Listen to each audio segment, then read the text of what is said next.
welcome to my full bookshelf again. Today I have a reading vlog. I decided to challenge myself and read an entire book in just 2 days.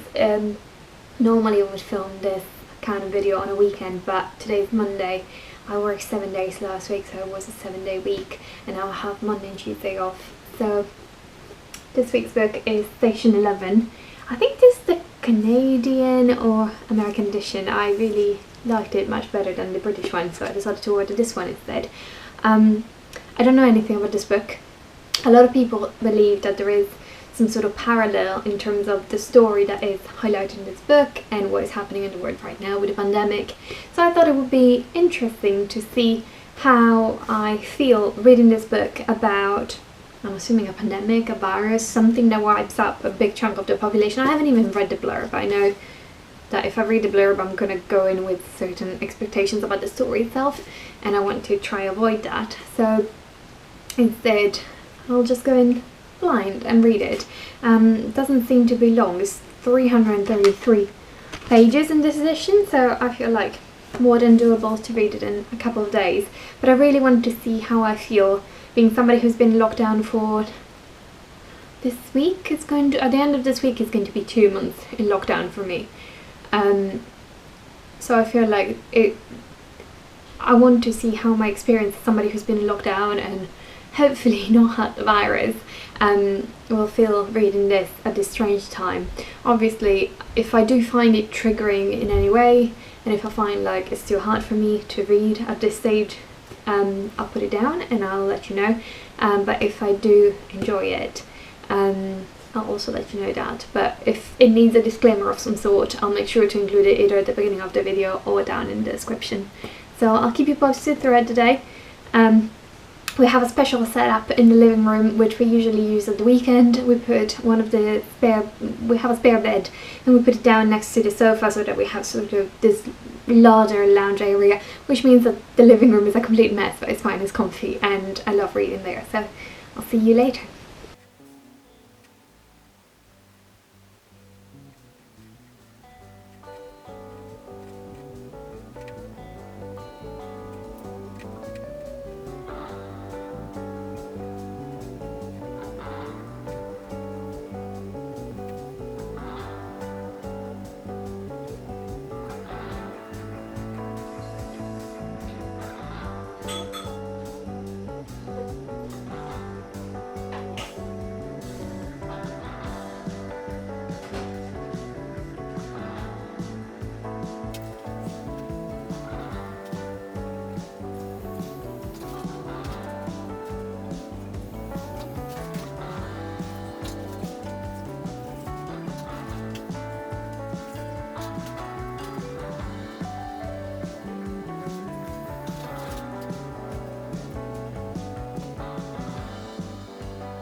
I'm just at the end of chapter 2, and then I read this sentence.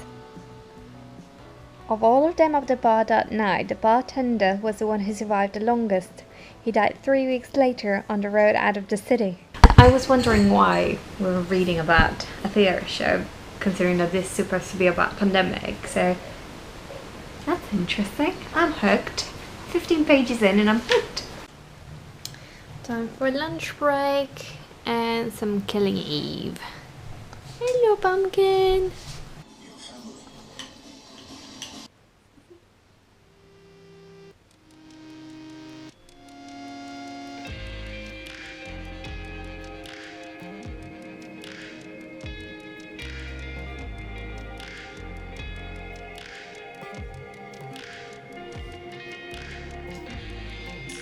So I'm a third through Station 11. One good thing is that I always enjoy the moment when I realise why something is called that way. So you know why Station 11 is called Station 11 since from around page 60, 70. So that's quite nice to know. It's something that I enjoy. But the story itself, it's undeniable that you can see some similarities between what's happening in the book and what is happening in the world right now. I've highlighted some bits here. Already at page 18 you can see that the pandemic is sort of happening the way it happened right now in our case. So it starts in a particular part of the world, or so they believe it starts in a certain place, and then people who are unaware of what is happening, they travel around and spread it, and people just by having basic interaction with them or minimal interaction, such as getting on a plane with them, they do catch the virus, and then they end up getting sick. And the mortality rate for this virus is way higher than the one that we're currently dealing with. So good thing about our situation is that it's not as dramatic as this one. It feels quite real, and it's quite strange to read about it, but then past the first 50 pages you do realise that you properly realise that you're reading a fictional story that is not about now, and that the situation I want to believe that we're currently facing is never going to be as bad as the one pictured in the book. In the book you see a lot of people, you don't see people dying, but you see the aftermath of a big chunk of the world population just completely dying and being annihilated. I do believe that even if this pandemic became worse than it is right now, I don't think it would reach the level that I can see up until reading, as I said, a third of the book so far. But you do read some sentences and you're like, oh my god, is it talking about the current situation? But no, it's not. It's not. About the story itself, it's quite interesting because I do enjoy a book that moves between different storylines and different time periods. You can definitely see that there is an underlying link between all the characters that have been introduced, but at the same time you can't really tell what that link precisely is and why we should care about all those characters. But it's nicely written, and it keeps you hooked, and it makes you want to know what is that link between all those characters and why we should care about them. It's quite nice also that it moves between different timelines and different time periods, so you can see what life was before the pandemic, what life was during the pandemic, and what life is now in the aftermath of the pandemic. So it provides quite a lot of variety in terms of styles of storylines, and it shows different aspects to the same characters. You see characters growing up and becoming completely different people. This pandemic, I think the furthest storyline I've seen in terms of future is 20 years after the pandemic, and I think the earliest storyline that you see is from 15 years before the pandemic. So this spans quite a big chunk of life. It's almost 40 years that are encapsulated in this book so far, but it could very well be longer into the future or longer into the past. So I look forward to reading the rest, but I'm going to take a break now because I feel like I need a bit of a different kind of activity. I do have a massive puzzle that I'm working on, so I'll go to the puzzle, jigsaw puzzle, and then I'll would like to finish it within those 2 days, just to have some sort of video diary of myself reading this kind of book at this specific point in time, because it's the time for me that I've sort of accepted the fact that there is a pandemic. And yesterday in the UK, today is the 11th of May, I want to say. Yes, it's the 11th of May, and yesterday the Prime Minister had an announcement about what the next month could look like if the number of cases, the number of infections, and the death rate of the virus in the UK keeps going down. I have quite a lot of comments in terms of how that speech was delivered, but this is not the video to address that. But it's sort of that time in which I'm starting to accept the situation and trying not to fight it, but rather embrace it and see it as something that is temporary. Even if it's going to last up until the end of the year, which nobody said, but it could happen. It's okay. We'll be fine. As long as we're healthy and we have resources, we're all fine. And I do hope that if you're watching this video, you're also doing fine and trying to find positives in this situation. It's not easy. We cannot call it the new normal. I do hope we'll go back to what life used to be like, but we'll take some good aspects of this. I see the way this change has impacted climate change, and that is just one of the many things that have improved thanks to this horrible situation. So I do hope some good comes out of this, and whether that is working remotely or whether that's trying to be more responsible when it comes to public transport or personal transport, hopefully that will stick with us after this crisis.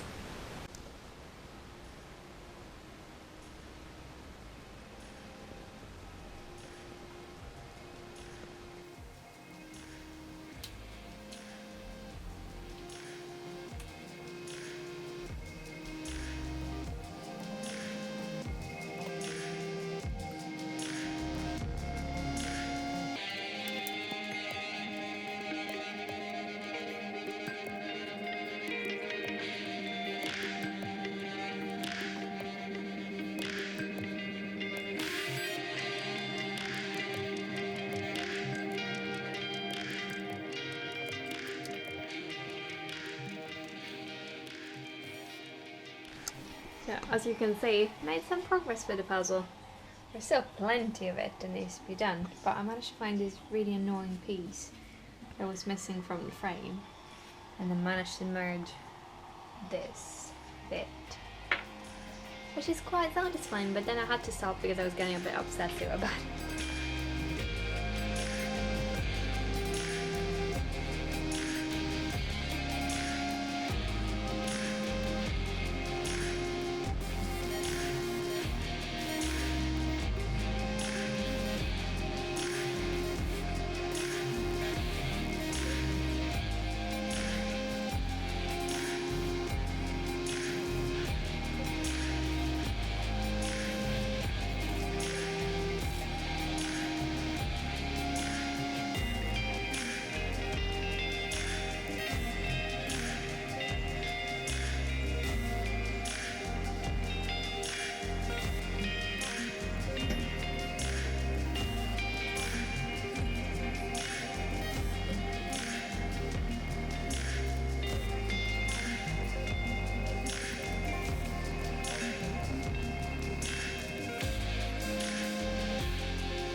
Right, little intermezzo here to have some dinner, and tonight we're making duja, which is this Italian meat that is cured meat that is really spicy and typical from the south, with some passata and some pasta.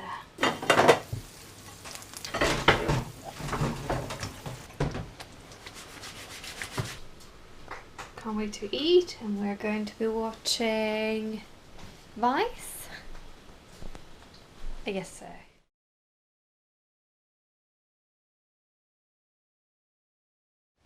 Good morning. It's really early in the morning, and I'm whispering so I don't wake up Andrew in my sitting bed. But it's before 7 o'clock and I woke up, so I thought, why not read a little bit of Station 11 before today starts?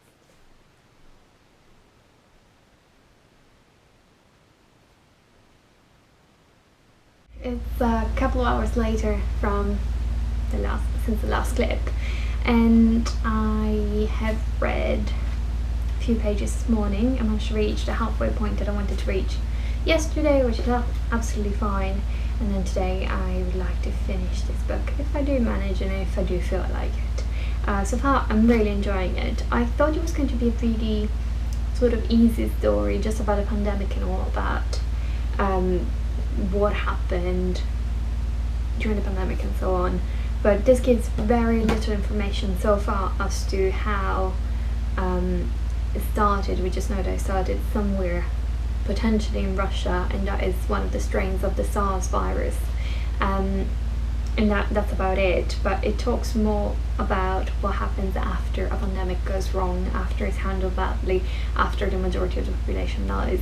And I find it quite comforting to see that obviously we are very unlikely to reach the point that has been reached in this book, as I mentioned yesterday, but it's quite pleasant and full of hope, the fact that even 20 years after a pandemic goes particularly wrong and a lot of people die, people do manage to find some sort of comfort in everyday routine.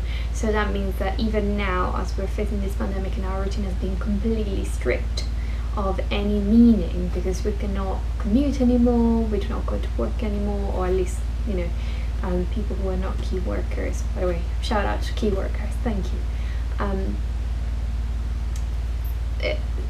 It is nice to know that in case things went really wrong, which again, this book is fiction, is not going to happen, I'm completely sure of that. but even then it sort of gives you this feeling of hope, even though so many things are going wrong. Just now, two of the main characters, Arthur and what's the main character's name? Kirsten.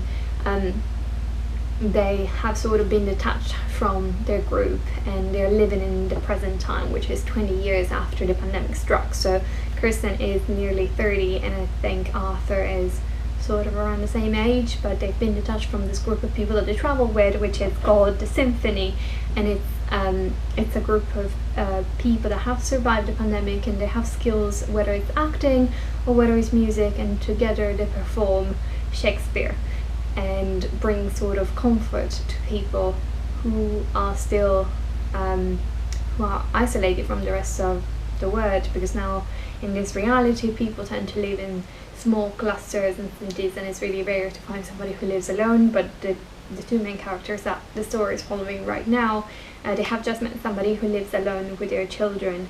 So I don't know whether this person is going to play a big part or it's just one of those characters that offers a little bit of information along the way so that the main characters can sort of solve the situation and improve the situation for themselves. But I didn't have great expectations for this book. I knew a lot of people loved it and I'm probably the last person on BookTube to read it, but I'm pleasantly surprised. It's a very sort of comforting read, despite the fact that it's about something really sad, like a pandemic, and also something that unfortunately now we can sort of relate to in a way, because we know what it means to not be able to board a plane anymore. We know what it means to have shortages of food, unfortunately, because especially the first few weeks of the pandemic, at least here in the UK, it was hard to be able to find certain items of food, and unfortunately some people who cannot afford food and rely on food banks now are struggling to get as much food as they used to get. So it's a really horrible situation when it comes to that, and yeah, there is some sort of part of this book that is quite relatable, but at the same time it's not triggering in a way that makes me feel uncomfortable about reading it at this precise point in time. So I'll keep on reading and I'll update you along the way if I find something particularly interesting to talk about.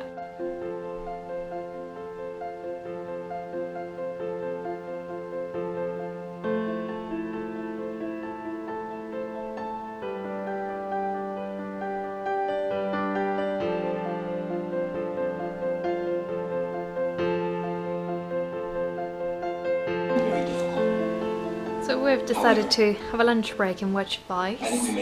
So I'm taking a bit of a break from the book. I've reached page 196, I think, so I haven't read that much, but still.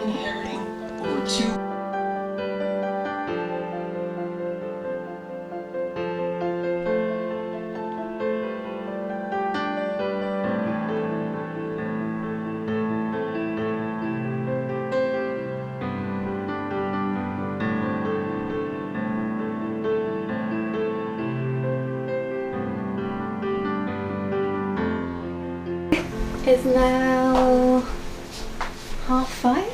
No, 5:40? I can't read the clock. It's 5:40 in the afternoon. I've been reading the entire afternoon pretty much since lunch, and now we're going on a walk. I'll take you along because everybody can do with a little bit of outside world these days.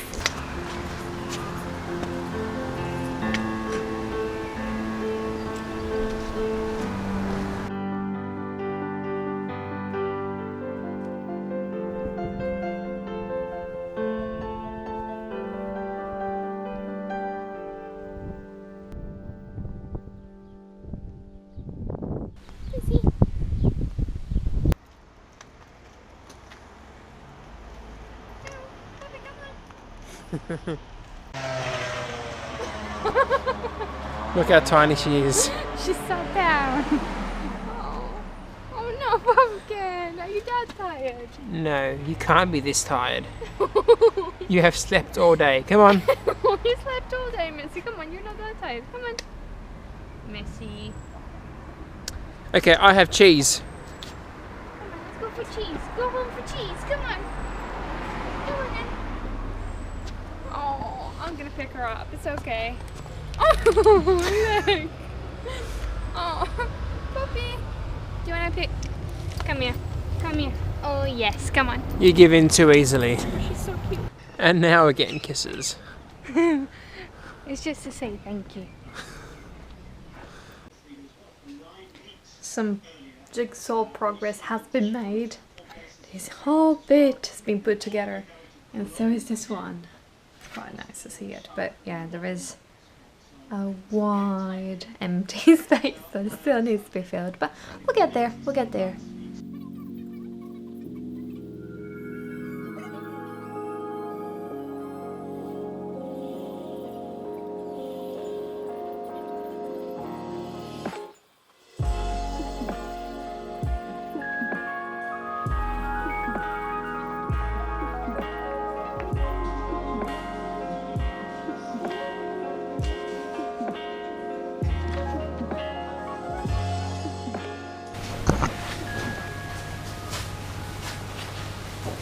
I'll put there. I'm one page away from the end and I'm crying. I do like this book. Hello, it's a week later and I just wanted to wrap up this vlog. Obviously you saw my last clip, I was crying. It was a really nice and sweet, satisfying ending. The reason why I was crying is not because Poppy, come on. Right. The reason why I was crying is not because it was a particularly sad ending. It was not sad, it was just satisfying, and I was not crying because it related in any way to our current situation. So with regards to the actual book, I would like to wrap it up in a way that touches upon anything that has to do with the theme of pandemic in general and the current situation, and with the book itself as a novel. So first of all, that wasn't me, that was this little thing yawning next to me. Okay, you want attention, okay. Right, well, I'll be quick, yeah? So, with regards to the theme of the pandemic, so obviously Station 11 revolves completely around a pandemic that strikes the entire world and wipes up a big chunk of the population. That is the premise, and obviously there are different storylines that in the end are all intertwined in one way or another. The theme of the pandemic I found was nicely done. It had enough scientific elements to seem believable, and I believe that reading it now was even more believable because we are facing a situation fairly similar to the one described in the book in terms of a new virus comes from a part of the world and then quickly spreads across the entire population. Come on, be nice. So that was nicely done. One more aspect that I really enjoyed, and I mentioned before in this vlog, is the fact that not only touches upon the pandemic and what happened as a result of the pandemic, but also how life changed afterwards, because obviously there are many films and books as well that deal with pandemic or tragic events, but they deal with the immediate future. They don't deal with 20 years on from the tragic event. So I found that quite interesting, and it was sort of comforting in a way, because as I mentioned, obviously the pandemic that we're living is not going to reach this point like in the book. The book is fiction, but it gives you some sort of peace in terms of us being able to adjust to this new lifestyle should this continue for years on end instead of weeks or months on end.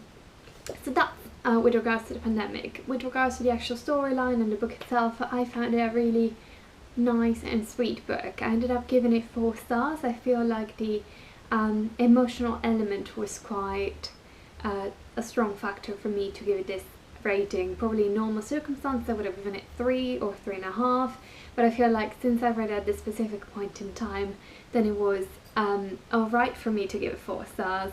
One of the reasons is that I like finishing a book and living every character in a different place. Like, I don't mind whether they all end up within the same storyline or not, but I do like seeing how the various stories intertwine themselves, and I don't care if they know how they have this link between them, but I do like knowing what is the link between all the characters that I touched upon while reading a book, if there is one, and I always do appreciate when there is one. And I also liked the fact that it gave closure to every storyline. There was closure, there was character growth, there was personalization of each storyline, and also, obviously this is a spoiler, so if you don't want to hear it, just mute me and then listen back at the very end. But between the two main characters, so that's Kirsten and, oh come on, what's his name? I always forget the names, but anyway, Angus? Anyway, the guy. You would think, had it been a normal story, say young adult fiction or something like that, they would have potentially ended up together and realised that their friendship was more than that. I really, really appreciate the fact that it was friendship and that was it. And I really like the fact that it didn't need to be more, it didn't need to be about love, it didn't need to be a love storyline. The love storyline was in a different timeline, it was between different characters, and it showed a very real kind of love, a love that brought pain, a love that brought suffering, a love that brought cheating and all that. So it was greatly appreciated. So yeah, all in all, this is what I thought of Station 11. That's how I felt reading a book about pandemic while going through a pandemic. And I definitely would recommend this to people. It's an easy read, you can easily do it in a couple of days. So yeah, happy reading, and I'll see you next time.